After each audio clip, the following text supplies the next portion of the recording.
মালদা শহরের গয়েশপুর নদীঘাট থেকে অজ্ঞাত পরিচয় ব্যক্তির গলার নলি কাটা অবস্থায় মৃতদেহ উদ্ধারের ঘটনায় সামনে এলো মৃতের নাম পরিচয়। ঘটনায় খুনের অভিযোগ করলেন পরিবারবর্গ, যদিও খুনের কারণ সম্পর্কে তারা স্পষ্ট করে কিছুই জানাতে পারলেন না। উল্লেখ্য, শুক্রবার সাত সকালে মালদা শহরের গয়েশপুর এলাকায় মহানন্দা নদীতে অজ্ঞাত পরিচয় এক ব্যক্তির মৃতদেহ ভাসতে দেখেন স্থানীয়রা। মৃত ব্যক্তির গলার নলি কাটা থাকায় স্থানীয়রা খুনের অনুমান করেন। সেই মতো পুলিশ তদন্ত শুরু করে। তদন্তে মৃত ব্যক্তির নাম পরিচয় সামনে আসে। জানা যায় মৃত ব্যক্তির নাম সিন্টু রায়, বয়স ৩৫ বছর, বাড়ি পুরাতন মালদা পৌরসভার ৭ নম্বর ওয়ার্ডের বাচামারি মণ্ডলপাড়ায়। ঘটনায় মৃত ব্যক্তির পরিবারের তরফে শুক্রবার রাতেই মালদা থানায় খুনের অভিযোগ দায়ের করা হয়। তার ভিত্তিতে পুলিশ তদন্তে নেমে ৩ জনকে সন্দেহজনকভাবে আটক করে বলে খবর। ঘটনায় মৃতের ছেলে রুদ্র রায় জানান, তার বাবা নেশা করতেন। সম্প্রতি নেশা করে প্রতিবেশীদের গালমন্দ করেন। এ নিয়ে পাড়ার লোকজনেদের সঙ্গে গণ্ডগোল হয়। এরপর গত বৃহস্পতিবার সন্ধ্যা নাগাদ তার বাবা চা খেয়ে বাড়ি থেকে বের হন। রাতে বাড়ি ফিরতে দেরি হবে বলে গেলেও আর বাড়ি ফেরেননি। অবশেষে শুক্রবার সন্ধ্যা নাগাদ সোশ্যাল মিডিয়ায় তার বাবার মৃত্যুর খবর জানতে পারেন। তাদের অনুমান, বাবাকে কেউ বা কারা খুন করে দেহ নদীতে ফেলে দিয়েছে। তাই এই ঘটনায় কে বা কারা জড়িত তা খুঁজে বের করার জন্য পুলিশি তদন্তের দাবি জানাচ্ছেন। একই সাথে ঘটনায় জড়িতদের শাস্তি দাবি করছেন।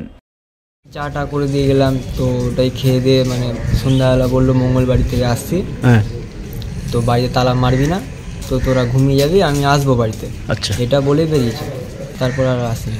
আমি ছবি দেখে টিভিতে আমি মোবাইলে ফেসবুক থেকে আমি জানতে পারলাম জিনিসটা। ওটা তোমার বাবা? হ্যাঁ, এটা আমার বাবা। আমার জুতো পরে গেছিলো, আমি জুতো দেখে আমি চিনে দিয়েছি। পাড়াতেই ঝামেলা হয়েছিল কয়েকদিন আগে, মারামারি হয়েছিল, গালাগালি হয়েছিল। কি নিয়ে? তো আমার বাবা একটু মদ টদ খায়, ওটাই গালাগালি হয়েছিল পাড়ার মধ্যে। পাড়াতে ওই ঝামেলা হয়েছিল। আমার বাবার সঠিক তদন্ত চাই, আর যারা মেরেছে ওদেরও তো সাজা তো চাই বলে। গোটা ঘটনায় গভীর দুঃখ প্রকাশ করে স্থানীয় কাউন্সিলর শত্রুঘ্ন সিনহা বর্মা বলেন, তারা মৃতের পরিবারের পাশে আছেন। পুলিশের কাছে ঘটনার সঠিক তদন্ত করে দোষীদের উপযুক্ত শাস্তির দাবি জানিয়েছেন, যাতে আগামীতে এই ধরনের ঘটনার পুনরাবৃত্তি না ঘটে। যে মৃত্যুটা হয়েছে, মৃত্যুটা প্রকৃত বেদনাদায়ক।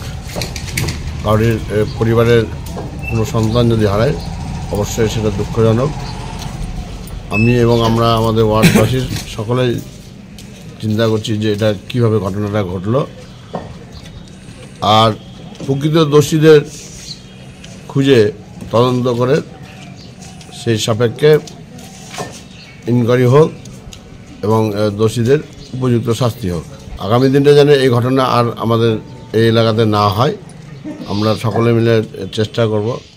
মালদার বৈষ্ণবনগরের পূর্ব বেদ্রাবাদ গ্রামে দুঃসাহসিক ডাকাতির ঘটনায় পুলিশ সন্দেহজনকভাবে বেশ কয়েকজনকে আটক করলেও এখনও ডাকাতিকাণ্ডের কিনারা করতে পারেনি পুলিশ।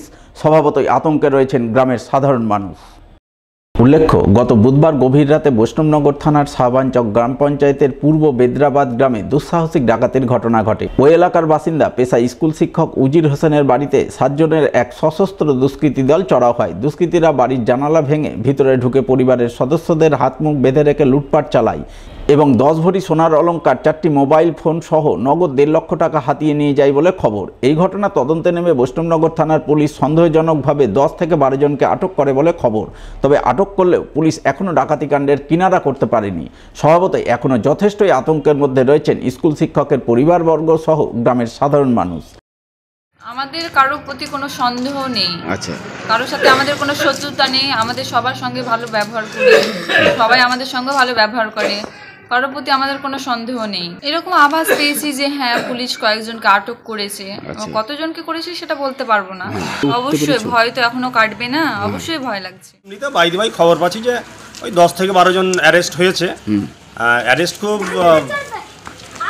কয়েকটা থানায় নাকি অ্যারেস্ট করছে, যেটুকু রিপোর্ট পাচ্ছি। এই ব্যাপার বলি চাই সাহেবকে যে যারা হয়তো দোষী ব্যক্তি তারা যেন নিশ্চয়ই শাস্তি পাবে, এবং নির্দোষ ব্যক্তি যদি তার মধ্যে থাকে তারা যেন শাস্তি না পায় সাহেব। আজ থেকে মোটামুটি 10-12 বছর পূর্বে যখন চুরি ছিনতাই হতো, তখন একটা আতঙ্ক আলাদা ছিল। এই 10-12 বছর থেকে আমরা ভুলেই গেছিলাম চুরি কী জিনিস, ডাকাতি কী জিনিস।